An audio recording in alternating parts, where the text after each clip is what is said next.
মাইয়াহারা sorry হাইয়ারা মুভিটা বেশ দারুণ ছিল। ঠিক বলেছো।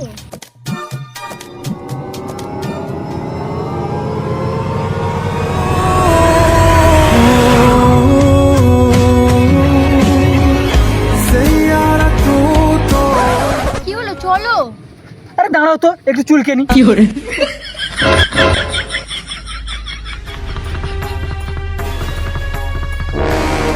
কি হলো? তোর বংশটা কি ওল খেয়ে জন্ম হয়েছিল? কেন? না, সেদিন তোর বাবাকে চুলকোতে দেখলাম, সেদিন তোর দাদাকে, তারপর তোর ভাইকে দেখলাম। শালা তোর বংশটাই পুরো চুলকানির বংশ। ওই বংশ নিয়ে কোনো কথা হবে না বলে দিলাম। ঠিকই বলেছি, আরো 1000বার বলবো, চুলকানির বংশ চুলকানির বংশ। শালা এরকম ছেলেকে বিয়ে করা যাবে না, কিছুদিন পর আমারও চুলকবে। দেখ বারবার বলছি কিন্তু চুলকানি নিয়ে কোনো কথা হবে না, না হলে সেদিকে ছুঁড়ে দিব এক্ষুনি। কি?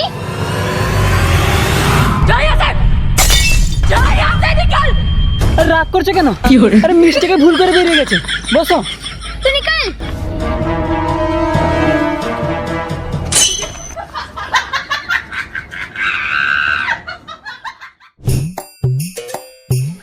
দাদা।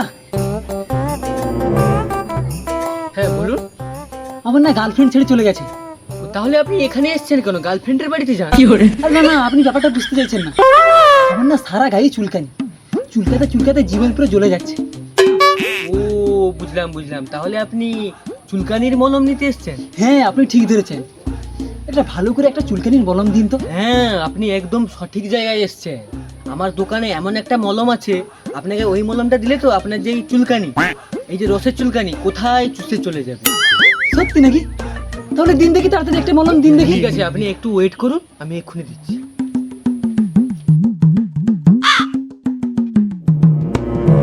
শালা সব মলম তো একই রকমের দেখতে। মালিকও তো আমার ভরসায় দোকানটা ছেড়ে দিয়ে চলে গেছে। পড়াশোনাও তো ঠিকঠাক জানি না, কোন মলমটা দেবো। যাই হোক একটা দিয়ে দিই, যখন দরকার পড়বে তখন আবার আসবে। এই নিন দাদা। কত পয়সা দাদা? 100 টাকা মাত্র, আমরা বেশি টাকা নিই না, এই দোকানে সবসময় কম টাকায় মাল পাওয়া যায়।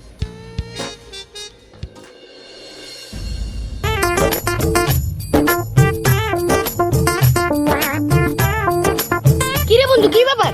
আরে বন্ধু সারা গায়ে চুলকানি, কালকে ডাক্তারের কাছ থেকে ওষুধ নিয়ে এলাম, কিন্তু ওষুধে কোনো কাজ হচ্ছে না, আরো বেশি চুলকাচ্ছে। আরে দূর, ওষুধে কাজ হবে নাকি? কাউরি খামাক্কা নাম শুনেছিস? না তো। শুনতেও পাবি না। সেইখানে আমার একটা গুরুদেব বসে, সেই একমাত্র পারবে তোর সমস্যা সমাধান করতে। সে আমার চেনা জানা। চেনা জানা মানে? কি হয়েছে তোর? সে আমার পিসির মাস্তুতো ভাইয়ের পিস্তুতো ভাইয়ের ভাইপো। কি বললি? আরেকবার বল, কিছু তো বুঝতে পারলাম না। তোর বাবা একবারে বুঝতে পারে না, এখন আমি বললে কিন্তু সম্পর্ক আলাদা হয়ে যেতে পারে। আরে সম্পর্ক কি করে আলাদা হবে? এখন আলাদা হয়ে গেলে কিছু করার আছে? আরে তুই আস্তে আস্তে করে বল তো একবার, কে হয় আমি শুনি। সে আমার বাবার মায়ের পিস্তুতো ভাইয়ের মাস্তুতো ভাইয়ের মাতুতো বাবা। আরে কি সব বলছিস? বাবা তো মা তো করে কারো সম্পর্ক হয় নাকি?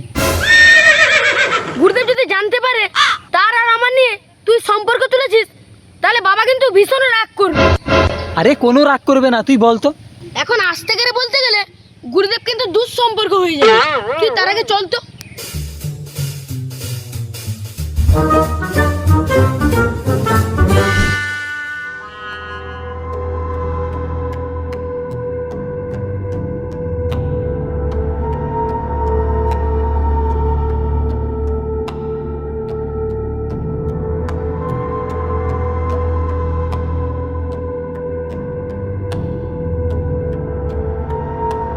প্রণাম গুরুদেব।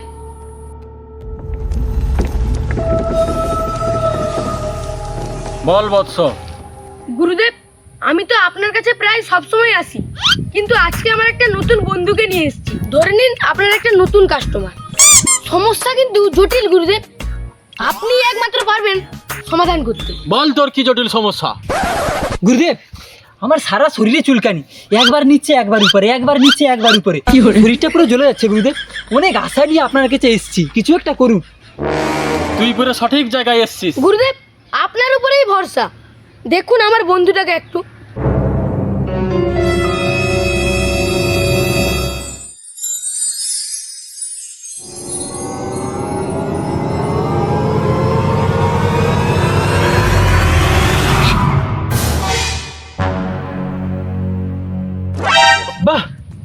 কি শান্তি, শরীরটা তো পুরো ঠিক হয়ে গেল, আর তো কই চুলকাচ্ছে না। কি করে করছেন গুরুদেব এসব জাদু? শোন বৎস, এটা আমার 100 বছরের তপস্যার ফল। তাহলে গুরুদেব আপনার বয়সটা কত? কেন 110 বছর? ওহো, তাহলে যাওয়ার টাইম হয়ে গেছে। না না, আমার একটা দিদা ছিল 110 বছরে মারা গেছে, তাই আপনাকে বললাম। এই গুরুদেবের দেখছি তো বিশাল ক্ষমতা, শালা নিমেষের মধ্যে যদি আমার চুলকানি ঠিক করে দিতে পারে, তাহলে শালা আমার হারিয়ে যাওয়া প্রেমিকাকেও মনে হয় এনে দিতে পারবে। আরে এ কি ফুসুর ফুসুর করছে রে বাবা, শালা দক্ষিণাটা যে কখন পাবো। একবার বলে দেখি। গুরুদেব, আমার আরো একটা সমস্যা আছে। বল তোর আবার কি সমস্যা? গুরুদেব, এই চুলকানির জন্য না আমার প্রেমিকাটা ছেড়ে চলে গেছে। বেশি কিছু না, ওকে একটু ফিরিয়ে এনে দিতে হবে আর কি। আরে সেবা এনে দিচ্ছি, কিন্তু দক্ষিণাটা এনেছিস তো আমার। গুরুদেব, আপনাকে দক্ষিণা নিয়ে চিন্তা করতে হবে না। এবারে দক্ষিণাটা একটু উন্নত ধরনের করেছি।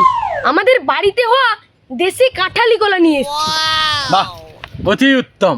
দে দে দে, তাড়াতাড়ি দে রে। এই নিন গুরুদেব আপনার কাঁঠালি কলা।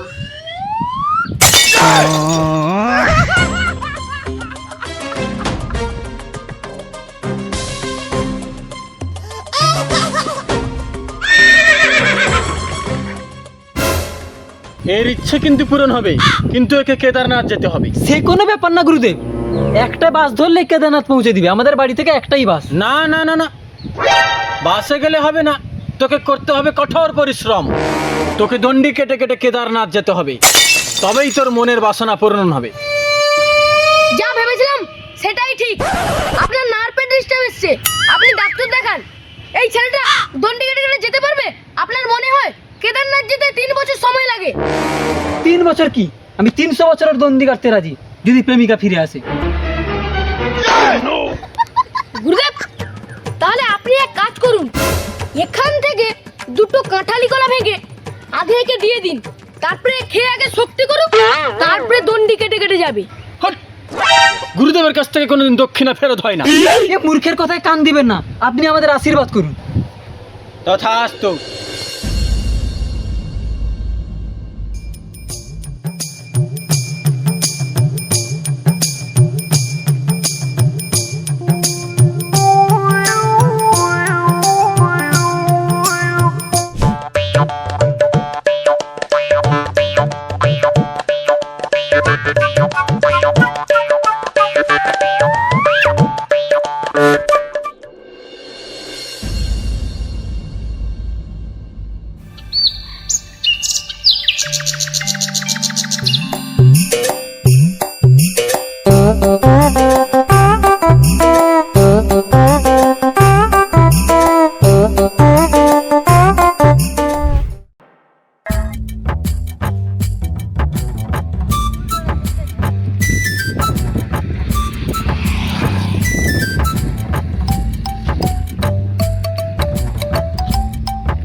এই ভদ্রলোকটাকে চেনা চেনা লাগছে না? এই তো গুরুদেব। গুরুদেব দাঁড়ান দাঁড়ান দাঁড়ান। গুরুদেব, আপনি এখানে কি ব্যাপার? এই বউকে নিয়ে একটু শপিং করতে যাচ্ছি। তাহলে গুরুদেব, আপনি কি তাহলে সন্ন্যাস ধর্ম ছেড়ে দিয়েছেন? হ্যাঁ, আর বলিস না, কবে সেই সন্ন্যাস ধর্ম ছেড়ে দিয়েছে, এখন সংসার ধর্ম করে নিয়েছে। মার্কেটে যা টাকা বাকি পড়ে আছে, বছর পর বছর টাকা বাকি। কিন্তু তোরা এখানে কি করছিস? কেন গুরুদেব, আমরা দণ্ডি কাটছি। সে কি রে, তোরা এতদিন ধরে দণ্ডি কাটছিস? হ্যাঁ গুরুদেব, আপনার কথা মতো সেই দিন থেকে আমরা দণ্ডি কাটছি। যে করে হোক প্রেমিকাকে পেতে হবে। বাহ, তোদের মনোবল দেখে আমি মুগ্ধ হয়ে গেলাম রে। তোরা এতদিন ধরে দণ্ডি কাটতে আছিস, কেটে যা কেটে যা কেটে যা, ভগবান তোদের মনস্কামনা ঠিক পূরণ করুন।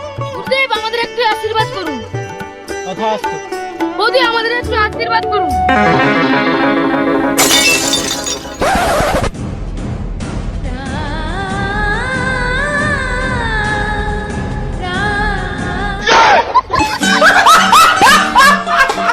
বাসন্তী, তুমি গুরুদেবের গাড়িতে কি করছো? আবে কে বাসন্তী? এই তো আমার স্ত্রী, এই তো আমার জীবন সঙ্গী। আমি আসি রে, সর সর সর সর সর। চোরা দণ্ডি কেটে যা